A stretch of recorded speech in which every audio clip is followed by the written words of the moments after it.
Siyempre masaya po at saka fulfilling na natapos namin yung OJT process namin throughout the month. Tsaka papasalamat din na hindi kami nag-cause ng alterations, yung mga disruption sa company. Parang masaya din na kahit na konti nakapag-contribute kami ng konti lang sa company.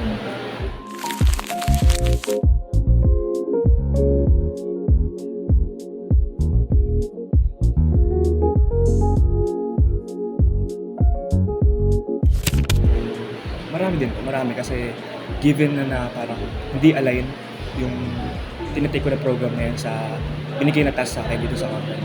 Kaya marami din akong natutunan on sa hardware kasi hindi namin siya masyadong napa-practice sa university. So, maraming natutunan more on simple about AP, gano'n, what is a printer, kung paano kino-configure yung mga basic configuration sa mga printers ng company. Kaya thankful din ako sa mga superiors ko na nagturo talaga at nagbigay ng knowledge nila about sa mga hardware na tinatrabaho namin dito sa company.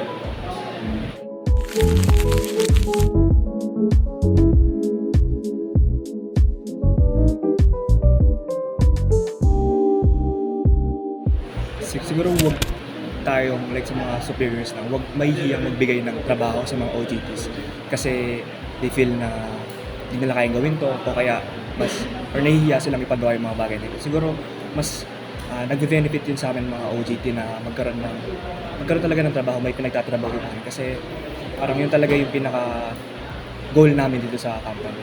And kudos din sa company sa track record na nagkakaroon ng simple gathering every month, yung parang nagkakaroon sila ng activities kasi kailangan yun sa isang company na nag-build ng relationship yun, kahit konting panahon lang na nagkakaroon sila ng pag-uusap, ng interaction.